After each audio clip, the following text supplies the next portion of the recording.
First of all, I think your analysis was very straight line. History doesn't run in a straight line. Kid, you cannot tell your neighbor he is stealing ducks when you are stealing funds. As High Commissioner, I was wrong. As Charandas Prasad, I reacted naturally how any person would have. I did not come here for vote for that kind of abuse. I did not come here for that kind of abuse. If you're going to go down that road, I'll walk off. But it's all okay once they're talking. If they were talking, I could not have been here today. You got ADHD. I got that. Calm down. I think I've done enough in terms of taking our team out of trouble from losing. Come on, Lord Taylor. That's good. I'm reading the script now, and the first person that comes to my mind to play a detective, Yes, but okay, an it's good erratic Mickey detective, Rodriguez. is Mickey Rodriguez. Why an African slap an Indian? Why a man and slap a woman? No, Gildarie, you deal with that. You deal with that. We must encourage platforms like this because it brings together different people and allows for discussions to take place in our country on a multiplicity of fundamental issues. Gildarie, you apologizing for something you think I did is wrong. I don't want you to do that, and you should not have done that.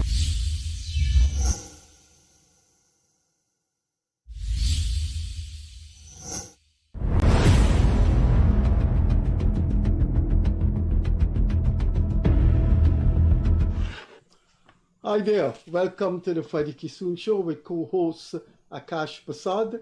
Thanks for being with us. This month we would have completed 22 months of the show. We have an interesting discussion tonight that will exhaust the 1 hour. We are looking at Guyana in world affairs, given certain trends lately. And we're looking at world affairs in general because the world is going through a topsy-turvy period. You cannot find two more knowledgeable persons to discuss global affairs than our two guests this evening.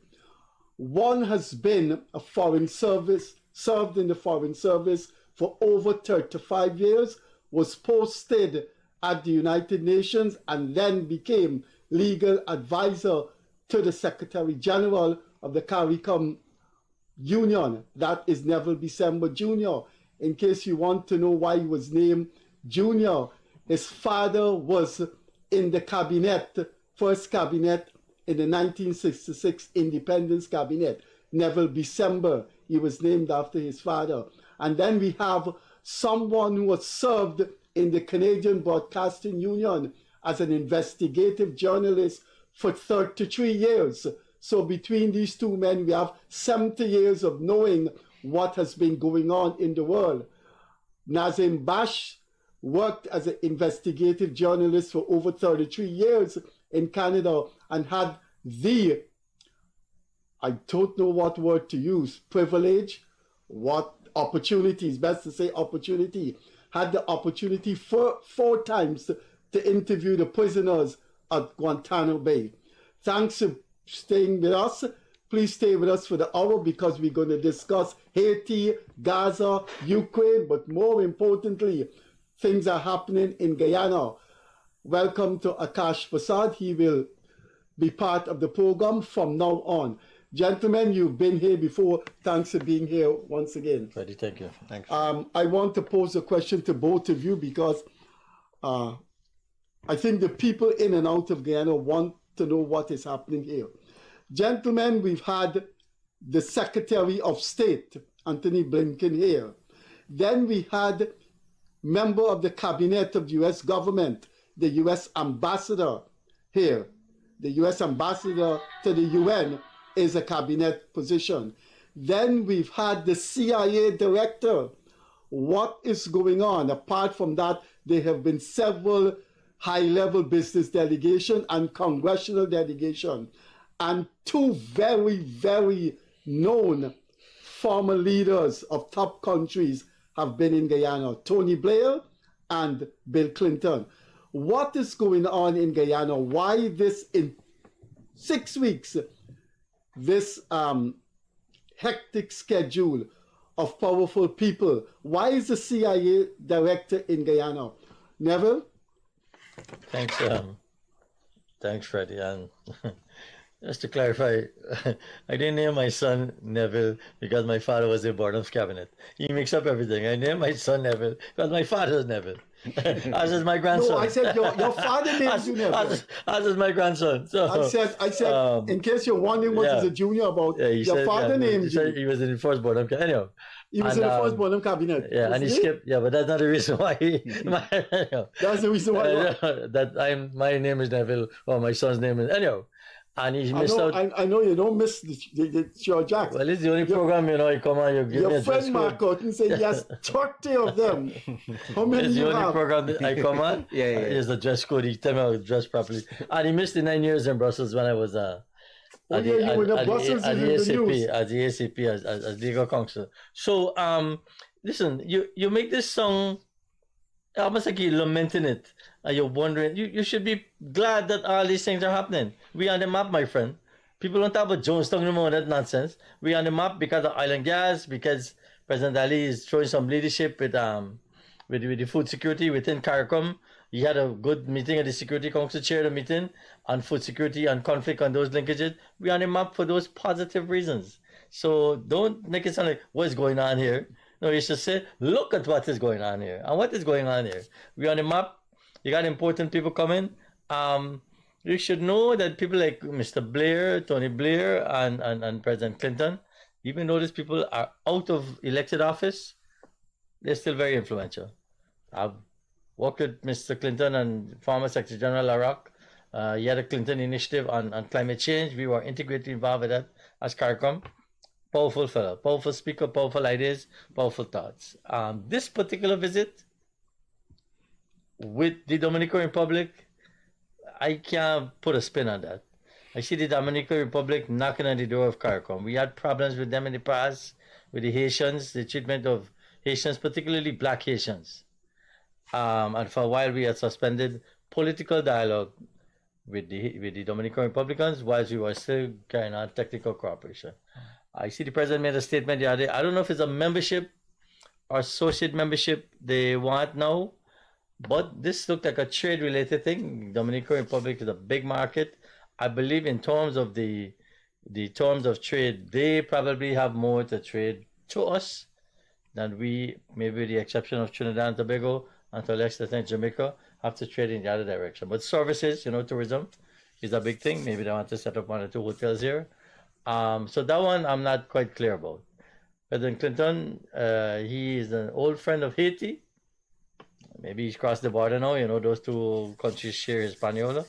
But I can't give a sense on that one. Mr. Blair came briefly. He has a lot of things on his plate as well.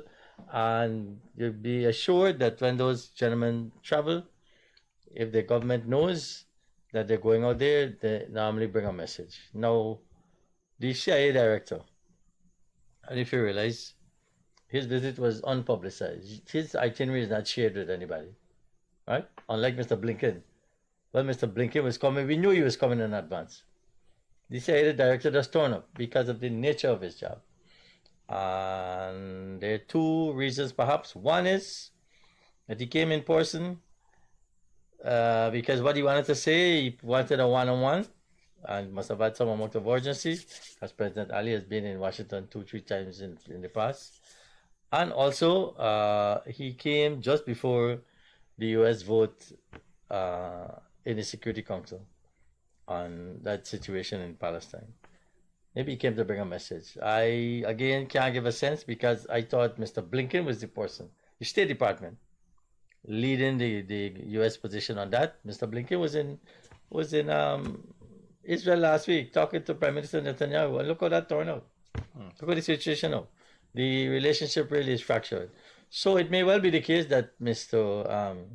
The CIA director on his way to Gaza, he passed here, maybe because we know in the Security Council, that's another positive.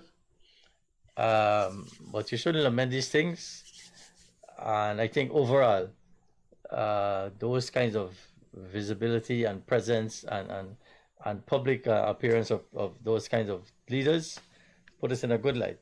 as opposed to, it sounded a little negative to me. So that's my You take. don't think there's some subterranean issues? How you feel about particularly the CIA director? Well, you're focusing on one part of the equation, which is that when you look at President Ali and the government of Guyana's engagement with the wider Caribbean, the region, South America, the Middle East, that from 2022 you've had senior government officials from the UAE, from Qatar last year, from Saudi Arabia visiting Guyana. We had President Ali went to China last August, you might remember. He's also been to the UAE. In fact, when he was there at COP22 in November, he met with Mohammed bin Zayed. Mohammed bin Zayed said, I'm coming to Guyana. I want to come to Guyana. I want to visit your country. And he's coming sometime. The date has not been established for this year, but that's UAE. So President Ali has been sort of engaging the wider world, so to say, for investment opportunities, for engagement over, as our friend said, food security, climate change, and energy security. These are his sort of talking points in terms of his agenda and his vision. So, you have people coming because you have this discourse that is pretty consistent for the last 4 years with the President Ali and what he's been talking about in a substantial kind of way. He's gone to the United States, been hosted by the Atlantic Council, for example, where he's basically outlining an agenda, and a policy, and outlook for the Caribbean. And what I'm seeing here with all these people coming to Guyana and him going places as well, it's not that they're coming here and he's not going anywhere. He's also engaging, is that there's a shifting discussion about the place of Guyana in CARICOM, in the Caribbean. I believe I'm seeing countries like the United States, Great Britain, Canada, also seeing Guyana as a more formidable ally in the kinds of things that they're thinking about in terms of the Caribbean. And I think that's good, and I think it's positive. I also saw when the head of the CIA was here that Maduro, condemned the visit, condemned Guyana. He thought it was, directed at Venezuela, sort of a shot in the, across the bow, to say, don't make aggressive threats. To Guyana, the CIA is here. We're friends with Guyana. We will stick up for our friends, so to say. So I think, all of these, it could be a message. We don't know. We know who's in that meeting, right? And the narcotics and drugs person was there for Guyana. Shortly before, I think, his visit, or just after his visit, it was the arrest of the fellow from, from the mafioso who was here in Guyana and sort of having business and things like that. He was arrested. The media just basically covered the arrest, and he's going to be extradited to the Netherlands. Nothing else about, what exactly was this fellow doing in Guyana and so on. So he's an Interpol wanted list. So it could be, we don't know the agenda. We don't know what they discuss because these are closed doors discussion, and they don't share those topics with the public. So even the media doesn't know. We know who's in the meeting, and that's about it. Akash? Yeah, gentlemen, it seems that the Palestinian state is now assured. I'd like to have your thoughts on that, and if you can, put a time frame on when you think this might be possible, please.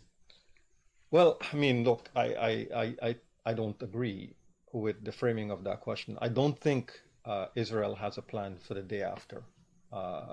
There's clearly an issue there. The United States is trying to say what happens after the war with Hamas.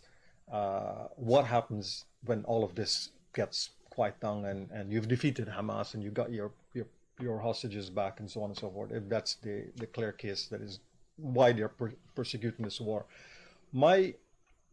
Because there's no clear agenda of what happens the day after, their clear vision or understanding, people are talking about a two-state solution.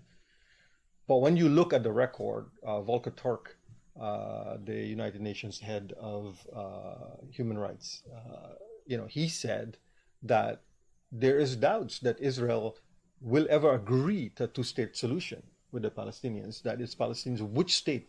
I mean, even his most recent report shows that there's been 25,000 new settlement units on occupied Palestinian lands. And last couple of months, late last year, Israel approved another 3,500 residential units on occupied Palestinian lands. So if you look at the map of the West Bank and the expanding Israeli settlements, illegal settlements, on Palestinian land, what land is left for the Palestinians to call a home and a state?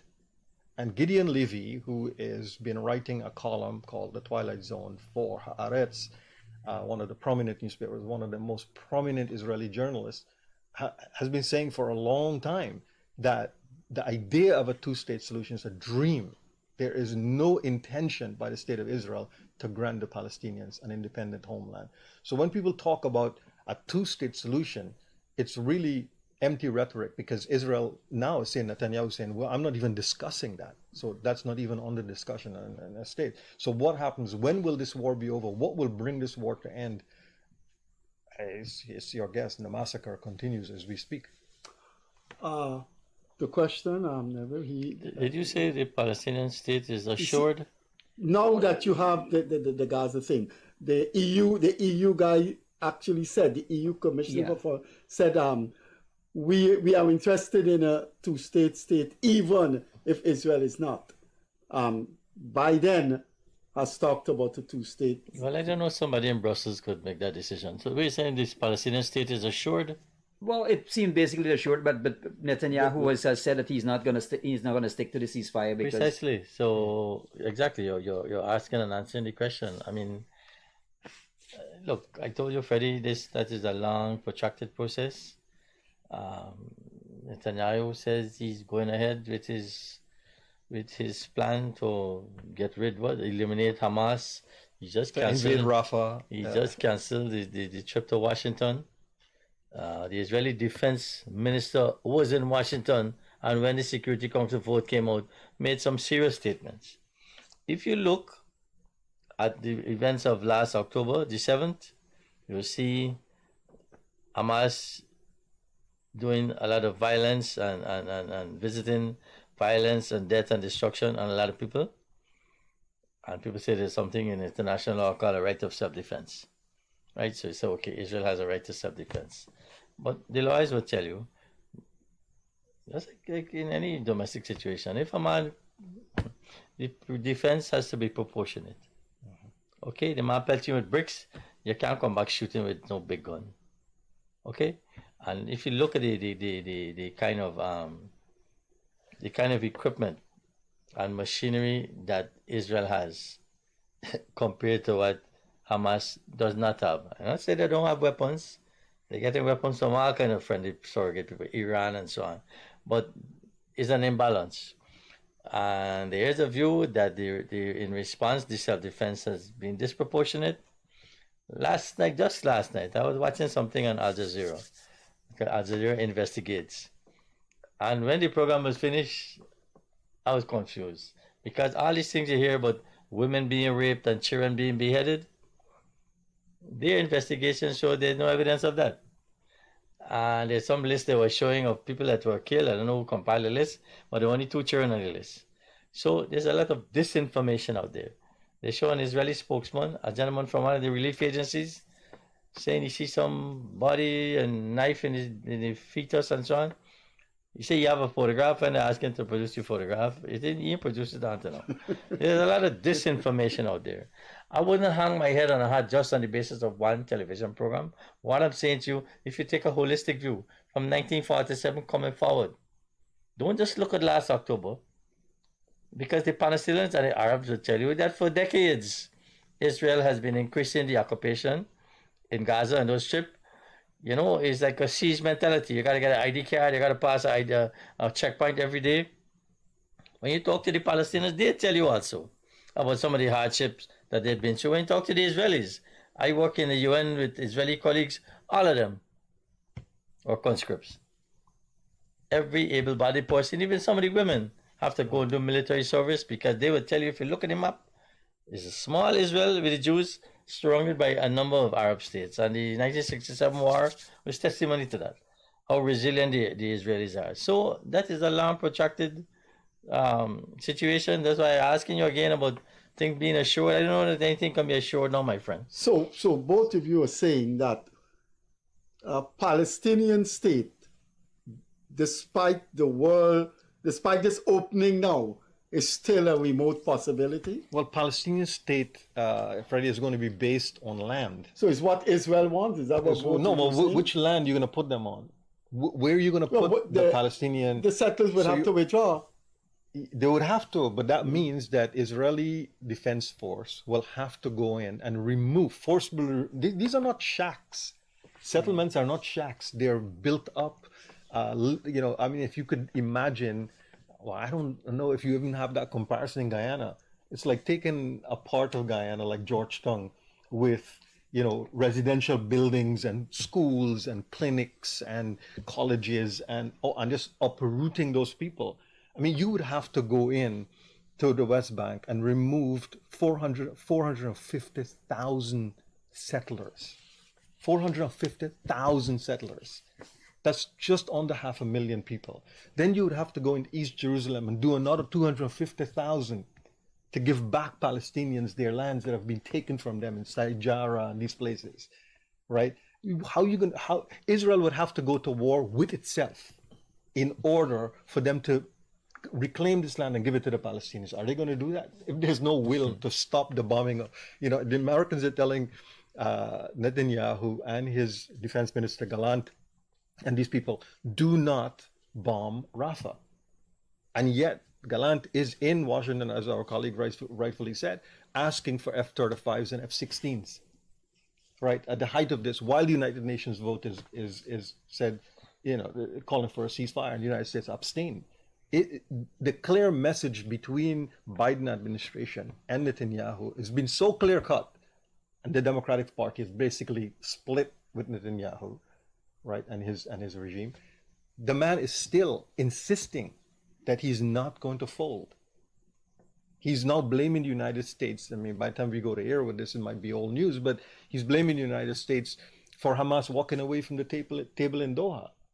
That the Hamas was saying, okay, maybe we'll release 30 hostages if you release 600 to 700 or 700 to 800 Palestinian prisoners. Well, we can negotiate six weeks of ceasefire. 6 weeks of ceasefire, more bombings after that. I mean, so even the United States has the power to say to Gallant, to say to Netanyahu and to his cabinet, we're not going to arm you. We're not going to give you weapons. We're not going to top up your ammunition depot, right? You have to stop doing what you're doing and let aid go into the Palestinian people. They're going to starve. Neville, I know you've had long experience with what's going on with Haiti. I remember, I believe international agent students at UG should, place some emphasis on what you said, what you wrote in the papers a few months ago, that when you had the Haiti, at one time during the discussion of CARICOM and U.S. government in Haiti, Madeleine Albright asked in your presence if CARICOM could take some of the Haitian refugees. Our CARICOM state with 5 million people, there's been some kind of movement to stop this gang warfare with a transitional council, but it doesn't look like it's getting anywhere. Violence is teeming in the Asian capital. I think what happened to the provisional government? I think the anticipation of some of the people who are expecting the shift in Haiti was a little misdirected. I'm trying to be careful here. For instance, as I recall, I hope I recall correctly, but I think at the end of the CARICOM summit, they had said they were going to do a needs assessment to prepare for an election. Haiti need much more than an election. Right? I just checking back the Haitian constitution here. Part of the problem arose because when Moïse died, there was no council of ministers. He himself had effectively neuter the Council of Ministers, because under the Constitution, the Council of Ministers had to appoint somebody to carry the functions. They would carry the function. There was no Council of Ministers. And they said nature abhors a vacuum. And people memory short. Claude Joseph at the time was Prime Minister. I have to explain this. Anyway, Claude Joseph was the Prime Minister, and someone said, yeah, he's the Prime Minister. And then people said, hello. There's a man named Mr. Henry, Ariel Henry, who Maurice had appointed as Prime Minister just before he died. And Joseph, people didn't know that. I don't know if you remember, the same United States, a set of people from the Washington went down, had a meeting with the two gentlemen. Apparently, the thing almost got physical. And in that confrontation, Ariel Henry succeeded as the interim Prime Minister to prepare for elections. I think that was about 3 years ago. I don't know they got the elections. And Mr. Joseph receded into the background for whatever incentive he was given or not given or whatever. And since then, if you look at the history of Haiti, going back to Cedras, Aristide, coming through, I work with some of them, Martelly, President Martelly, even Mr. Moise, we met at the level of CARICOM more than once. I think it's fair to say there's an intrinsic link at the political level between some of its, I'm being careful, some of the gang leaders and some of the politicians. As we see in Guyana, it's a hand wash hand, right?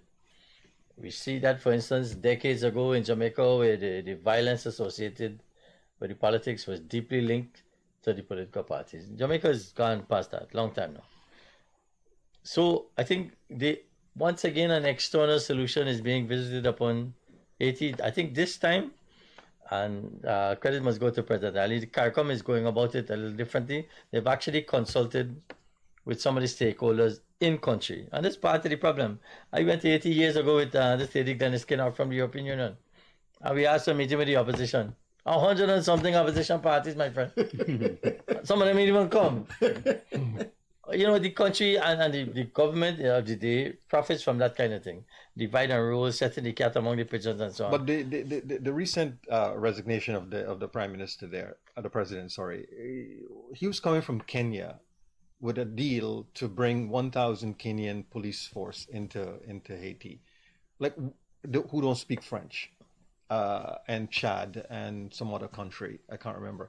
What was he thinking? Like, what good would that be? Has he resigned? Because I saw a statement where he said that he will resign when this new provisional council is in place. Well, I heard he resigned. Well, he can't go back home, so maybe not. Right. You know, I know that he resigned. Because barbecue. I know that he resigned, but anyhow, so said he was the situation now is that barbecue's in charge. Like, well, you don't know. There's no effective government. Barbecue's the gang leader. There's no effective government in place. And Barbecue and Company have said they're not going to allow this transitional council to take effect, or, you know. Barbecue controlled Prince, I think. So I don't know. You know, if people say they don't negotiate with terrorists, the gentleman is not a terrorist. But in the stakeholder consultation, I don't think those people were factored in. Apparently, you got to make some space for them, because in the short term, even if you put an interim council in place, the judiciary is in a shambles, and it's back up. The police system is in a shambles or has been compromised. So to bring people like Barbecue and Son to the table or to book, well, it's going to be very difficult in the short term. And maybe that's why we see some time passing. And again, we said nature abhors a vacuum. So long as this council does not take hold or take effect or whatever, as externally led as it is, in the meantime, the situation deteriorates. So that Somalia comes to mind. You know, it's a real literal failed state. Then there's always this blowback to the United States, which then begs the question of what is the reason for the United States, Canada to be engaging in Haiti? And that's because in Montreal and in Quebec, we have a large Haitian population. You would know, you were serving in the Foreign Service at the time. Did the U.S. overthrow Aristide? It wasn't overthrow. They turned up at the man house tonight and said, "Hello, mister, wake up, you gotta go." And the Americans were behind that? Clinton was the president, right? I'll say the following, right? And that's the next thing I have to explain to some people. You see the unseen hand, I mentioned some about the puppeteers, the people who pull in the strings. France and the US. It's like in Africa, with Rwanda and Burundi, Central Africa. the French have a hold on those countries, and the US is not happy with it for a number of reasons: the mineral wealth, the resources, and so on. Now you come down to the Caribbean. They said the so-called backyard. I wrote a piece years ago saying the Caribbean should be the front lawn of the US, not the backyard, to emphasize the importance of it. It's the same kind of tussle. I think France never forgave Haiti for being the first black country to become independent. They were paying reparations up to I think the last century. And there has always been a struggle there. All those people, Cedras, Aristide, are put there with the imprimatur of the United States. Mr. Henri, I'm telling you, was installed with the blessing. Look. So why the US don't help settle that thing, man? Not the same thing in Gaza? Okay. That might make it worse. Akash? Look, the Ukrainian-Russian war has entered its third year. Any prediction on how this is going to end or where this is going? Well, it's just starting to get a little bit more murky. I mean, with this recent terrorist attack in Moscow, ISIS, Khorasan claiming responsibility, a whole new thing now. Macron is talking about France, is worried now, Syria is worried about the resurrection of ISIS. All the Arab countries, I think, it goes back to the Middle East. I mean, in terms of, we could come back there in a second. But, this particular raises a new specter of, rise of international terrorism again. Given the situation in Gaza, the situation in Ukraine could be really explosive. I don't know where this is going. I mean, Putin is seeming to think that these guys had some collusion with Ukrainian authority, and maybe they were heading there, and so on and so forth. In Russia, will we ever know the truth about who these guys are and the extent of the group? Is there such a group? We know ISIS Khorasan does exist. It's a real group. How big is it? How big a threat is it? How did they pull this off? I mean, this is quite a spectacular attack. But it complicates the situation because it goes back again to Russia's role in Syria in crushing ISIS there. And so this could be a revenge, one-off kind of revenge, that they saw an opportunity while Russia is fixated on Ukraine. Let's go in and do this attack. And the implications of that is pretty intense, not only in Russia, but elsewhere. The United States has warned Russia, according, if you take intelligence, that, be careful, there's chatter or whatever about ISIS or some terrorist group conducting some operation and these back channel talk about the CIA visiting Guyana. Who knows what the back channel discussions are about Venezuela, for example, or threat or security, narcotics, or whatever the case they're talking about, that they can only talk in person. But I think that the Ukraine, there's no end situation now for the Ukraine. I just want to say, by way of mentioning, just close off that point, is that in the Arab street, the hypocrisy of what the Americans in relationship with Israel is in terms of the bombing of Gaza and October 7th, people are saying, so now you have the situation where terrorists have attacked Moscow. What would you say then if Putin says gloves off and he just goes berserk and start bombing the living daylights out of Ukraine or something? I don't think the West will say, yeah, he has a right to do it, and he starts attacking Kazakhstan, or he attacks bases of ISIS and so on, indiscriminately killing people. Would the West, would the world community say, yes, that's okay, because look at the devastation of this terrorist attack in Moscow? And so the Arab street is watching these two conflicts and basically feeling this angst. Before you couldn't find anyone in the Arab world or the Muslims in the West who would say that ISIS was okay. Everyone condemned ISIS, condemned Al-Qaeda, right? The vast majority of Muslims, these people are isolated. Now, if you do a poll in the Middle East, people will probably blink twice and say, yeah, we don't really care. Or we feel indifferent to this attack. That's how the anger is seething in the Arab street. You want to attempt an answer there about Ukraine? Neville? I think you need to put things in perspective. 2 years ago when the war started, Mr. Putin got his representative. It was Lavrov who went down the farm. Anyway, they explained to the Security Council that there was no invasion, there was no war. If we call it, there was a special military operation. You see, when you're a permanent member of the Security Council, basically you can do what you want. It's the same thing you're seeing now in Gaza with the other country that has a veto power, the US. And if you look at the charade, I mean, this months now, this thing going on. I saw the lady who was here recently, the US PR. Months ago, she said, now is not the time. Give the diplomacy a chance to work on the ground. Months ago. She's been dead since then. I've lost track now of how much draft they had. I think 2 weeks ago, the US bring a draft. And Russia and China veto it. Monday, the holiday, Algeria and Guyana and the South other people sponsor a draft and US veto it. How could you be serious about ending this conflict? Any side, if it's Russia, China, the US, how could either of them be serious about ending the conflict and vetoing a resolution that calls for ceasefire? And because you name Israel, or because you name Hamas, or because you condemn Hamas, oh, come on, man. Anyhow, I just use that as the latest one. The United States abstained. They didn't vote it down. Well, I don't know, my friend. I see the lady, this distinguished lady. She made a statement saying something about a non-binding resolution, and I see a press agency run with that. The little bit of international law that I know, the vote was 14-0 with one abstention. An abstention does not negative a resolution. The chairman was Japan. The man sitting in the room there, he said the resolution is carried. It's carried, yeah. And yet she, in her explanation of vote, some non-binding resolution. Yeah. I guess that's why Netanyahu is doing what he wants. Yeah. But the resolution is binding. Yeah. The others were vetoed.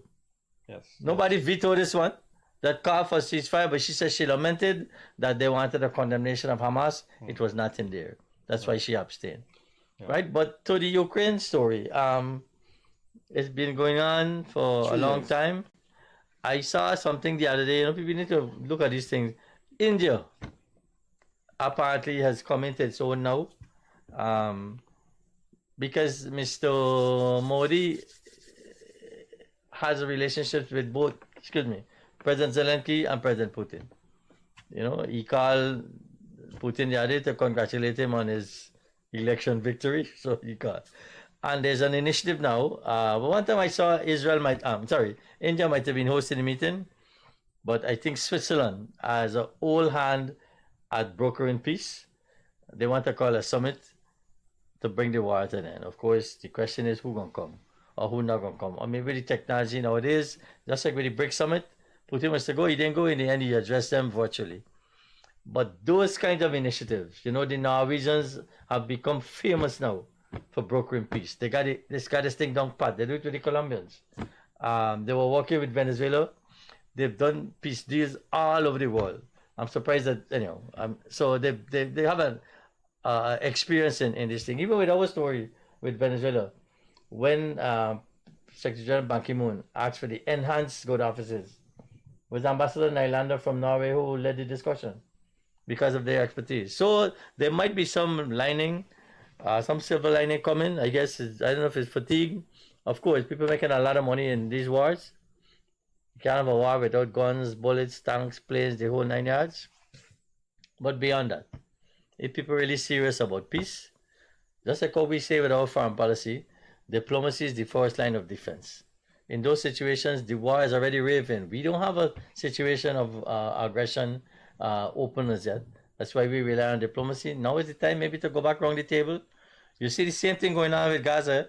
Saudi Arabia, Qatar playing a leading role, hosting these discussions. And about a month or 6 weeks ago, I thought we had something going on where the leader of Hamas had said yes, he was looking at a peace proposal. Now, the ebb and flow of diplomacy takes you in that direction. Yeah. But I saw something recently that's saying there might be some kind of discussion, some dialogue at an appropriate level to try and bring an end to the Ukraine war. As for the Palestinian story, well, that's a different kettle of fish. I mean, look, there's a lot of negotiations happening behind the scene. I remember reading once that, in terms of the Bosnian War, for example, there's something like 40,000 streams of negotiations happening all at once. I mean, somebody conked that up. It's like some bizarre number. And so one can only imagine, you have Hania, the head of Hamas in Iran. You have the deputy secretary or the secretary general of Islamic Jihad, also in Iran. All kinds of discussions are happening, back channels. Erdogan just announced of Turkey that he's going to visit the United States in May. Invitation has been sent and he's accepted. And the recent poll in Turkey is that 87% of Turks believe the United States is an evil state. But you have Erdogan now going to visit the White House, right, in a year like this. I don't know where it all coalesces in terms of some kind of negotiated settlement, diplomatic settlement with the war in Ukraine or Gaza for that matter. But, I mean, as observers, as people who, for me, as a journalist writing about these issues, I'm looking at all these things and sometimes they're disconnected and they never get connected, in terms of some kind of picture of where this is going to be, what the end scenario looks like. I'm hopeful that all these things, something will work out.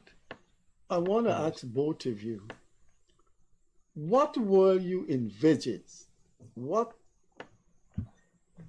would global affairs be like if Mr. Trump wins? Starting with alphabetically. It's hypothetical. But you said you do a number of things. He withdraw from NATO. I think he will give succor to some of the more right-wing conservative people, even in our part of the world, in Latin America and South America. There have been some changes there. Bolsonaro is no longer there. He, they used to refer to him as the child of the Trump of Latin America. But in any system, normally you're supposed to have checks and balances. Yes, he's an executive president. The question will be, how can the legislature restrain him? That will depend on who controls the Congress or the Senate. But you can expect a shift. We've seen it in the past, climate change. The gentleman, I think, doesn't have a clear understanding of some of the real issues. But if you ask him, he say he's the best, he knows the most about this, he knows the most about, he's the best thing since sliced bread. All right. So the short answer is going to be a shift. And the extent to which that shift goes will also depend on Mr. Putin's future, his continued leadership in Russia. And also, as I'm saying, on the other hand, the checks and balances that are put upon him. We've seen the January 6th situation there, really, with the extent to which the gentleman was willing to go to threaten democracy. That's why I have a wry smile on my face nowadays when, the U.S. talk about democracy and free and fair elections and so on. Their credibility in election observances has really taken a hit because of what happened in their own election. So the short answer is there's going to be a change, but let's see how far the change goes and how much restraint will be put on him. And I mean, in terms of domestic policy, one could envisage, a Trump in the White House to a lot of, sort of. I didn't address the domestic thing. The domestic situation could be a lot of revenge, politics. Obamacare, the old war. Exactly. Yeah. So taking revenge out on the people that he felt wronged him, whether it be State Department, this sort of Justice Department, or the FBI, or who knows where all of that is going to go. That's less of a concern for us in Guyana than his foreign policy agenda and how that might shift things globally. I could you could see a Trump perhaps with Jared Kushner, his son-in-law, who was this point person in the Middle East, trying to sort of revive this idea of the Abraham Accords, for example, where you had Morocco, Bahrain, and the UAE in 2020 signing a normalization agreement with the State of Israel. Saudi Arabia was the one holding out. If they came on, then Egypt would come, and so on and so forth. And then you have places like Tunisia that attempted recently to pass a law that said anyone who attempt to normalize relations with the state of Israel would be a criminal offense. And then the president backstepped and said, "Oh, we're not going to pass that anymore." So it's stalled. It's sitting there. In terms of his Middle Eastern policy, it'll probably be Jared Kushner 2.0, maybe. To resurrect some of those old deals, try and broker something where the Palestinians see maybe some part of Gaza, or Egypt opening up its border to Palestinians. It's all very, who knows where that is going to go with Trump. As my colleague, he said, this man who thinks he knows everything and he's the best at everything and so on and so forth. But if old patterns tell us something, if the way he acted in the past tells us something about how he might act in the future, then you're likely to see him try to sort of, bring a resolution to the Ukraine war, for example. Putin likes him. He likes Putin. They have great admiration for each other. You say you could solve it in 24 hours. It's 24 hours, the man who's supposed to make a deal. If he can stay out of jail, because he has a trial coming up, he could be the first elected president with that has a criminal record. Maybe even be in jail, or if he is not careful in terms of negotiating some 9 to 4 charges he's facing in the United States. Some have been stayed and so on and so forth, and based on the rulings that have come out recently. So I think in both scenarios, I think we're okay in Guyana in terms of, maybe people like Maduro might see an opening there, perhaps not, who knows, Akash? Can one say definitively that the U.S. is not the only superpower in the world, and China is in that realm now? Short answer is there are others. There's a certain irony in that. Like, for instance, to the G77, which is basically a economic grouping of developing countries. G77 is now known as the G77, not now, it's known as the G77 and China. Why? Because the affinity to developing countries for China is much greater and much more acceptable than, say, the United States. Right? That's one thing.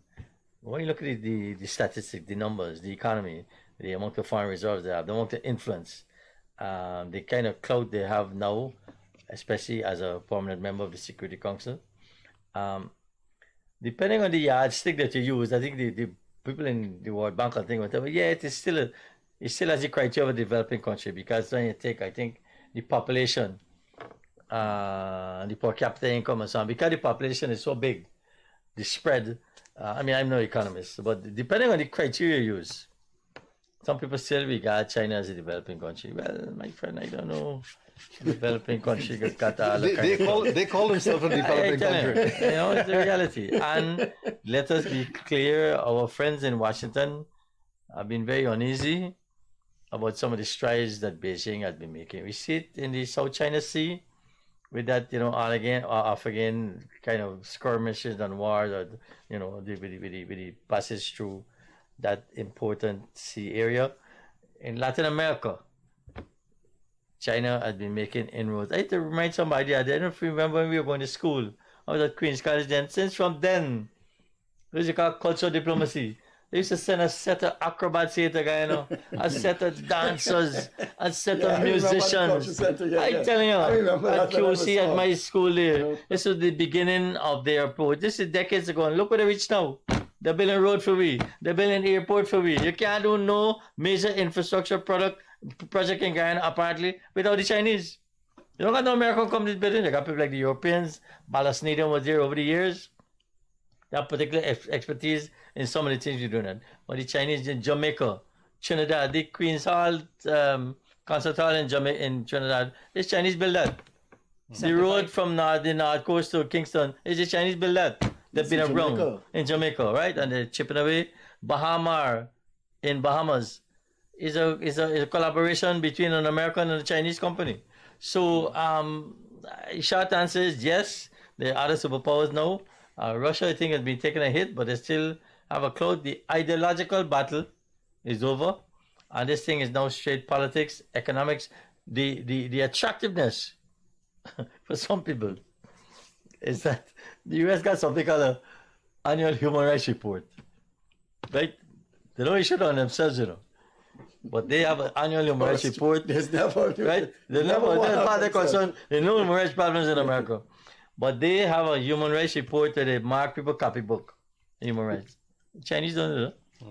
The Chinese not concerned with how much political prisoners they got, but free and fair elections. The Chinese concerned about access to your natural resources and making an honest return on the dollar, even though this is supposed to be communist oriented, but they've shifted to that capitalist type of mindset now. And so for some countries, even our friends in Africa, they like that because they could continue doing what they've been doing without anybody ticking a box and say, well, you didn't have elections, you didn't have, whatever. So I think the short answer is China has come into its own, but the statisticians will tell you, based on some criteria, they're still a developing country. Well, as you rightfully say, just before you come in, for a developing nation, they have achieved more than what developed countries have achieved. Exactly. You see those people reported Beijing anyway. Akash. Yeah, but they, the ambassador to Guyana from China, wrote a piece last year when President Ali visited China, and she described her country as a developing country, which actually surprised me when I read that, because I'm like, developing how? China is a prosperous nation. Anybody who's visited China could tell you. The infrastructure, the economy. There are problems there, like in any other country, but essentially, China. Anything you go to buy here in Guyana is made in China. A bowl, a cup, spoon, a fork. Everything China produces. A lot of the kind of the nuts and bolts of people's livelihood. Shorts and clothes and you name it, coats and jackets and so on and so forth in North America, all come from China. So I agree to a large extent that the old ideological divide, the communist capitalist so-called divide is no longer applicable in the world situation. With India coming into its own. Militarily, scientifically, development and things like that is happening. I think one has to look at it now in terms of the competition for resources and control of resources in the world. I remember having a sorry. Yeah, sure, go ahead. Let me just flash back something, because like shortly after 1992, when PPP came to power for the first time, I had a very interesting discussion with some leading people, including who at the time was my boss, Minister Roy, Mr. Sri Chan of blessed memory. Some of these real, who were ideologically steeped in some of these things. And I remember saying to them, look at Russia and look at China. And look at the strides China was making along the capitalist road. China have how much billionaires now, young billionaires, capitalist tendency, capitalist practice. Granted, most of those companies that you see here are state-run or state-controlled or state-influenced or whatever. But they have allowed private enterprise. They have allowed private ownership. Not unlike what went on in Russia after 1990, after the Berlin Wall came down, but the extent that they have gone to do it. And I was told, quite interesting, by one of those gentlemen, he said they're doing it the wrong way.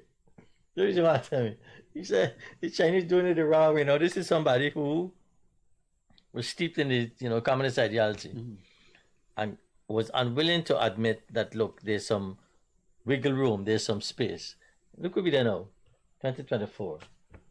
Where the legacy of Dr. Jagan and Mrs. Jagan, is different now. It's a different time. You don't see nobody talking about the dictatorship of the proletariat and the withering away of the state and all them things that start about you as a political side. You don't hear nobody talking about foreign investment and the private sector is the engine of growth. We have moved along, which is what I was telling this gentleman decades ago. But it took time for people to get there and the mindset to change. The PP party is still a Marxist party. But I think some of the practices, just like how went on in China, they've moved with the times. You've been a little more, and there are other examples in Europe and so on, Hungary and so on, countries that in the past might have been wedded to the Warsaw Pact whole thing about socialism and the USSR. All that has gone through the window, and you see people now taking a slightly different route. Cuba is a good example. You got some businesses thriving in Cuba. Hotels, private enterprise to a less extent. I saw there was a big disturbance the other day, a protest over electricity or the cost of food, which is unheard of in a place like Cuba. But you're seeing changes, and here it is in Guyana. We have gone full circle now, and we embrace the capitalist approach, the foreign investment approach. We've got big private investors who 10, 20, 30 years ago couldn't come here and knock on the door because at the time they either but at the same time, we are also attempting to give back to the Caribbean. I mean, in terms of CARICOM and what we're doing. I mean, the food hub proposal that the president has talked about in Guyana here, which would sort of take food from various parts and regions of Guyana, process it, and be made ready for export. I mean, that could be a huge plus for the Caribbean, because if you ever go to Grenada and those places, some of those agricultural supply, they can't even supply their own people with food. Trinidad is taking coconuts from Cameroon still, in large quantities. So we could, in the situation where Venezuela, steps, sort of has been a major player in terms of helping the Caribbean. We had the credits, in 2005 or 2008, I think, when Chavez was in power. He forgave, when he came to Guyana, was it 2005 that he came to Guyana? He says, I forgive Guyana's $12.5 million debt that you have and things like that. Venezuela was, helpful in terms of its relationship with CARICOM countries. Guyana could step into that role and play a very significant role in the Caribbean. Guyana is concerned about, just like everyone else, about Haiti, because we could also face an influx of Haitians in Guyana, which would be bad because you're getting people who come from a war-torn country.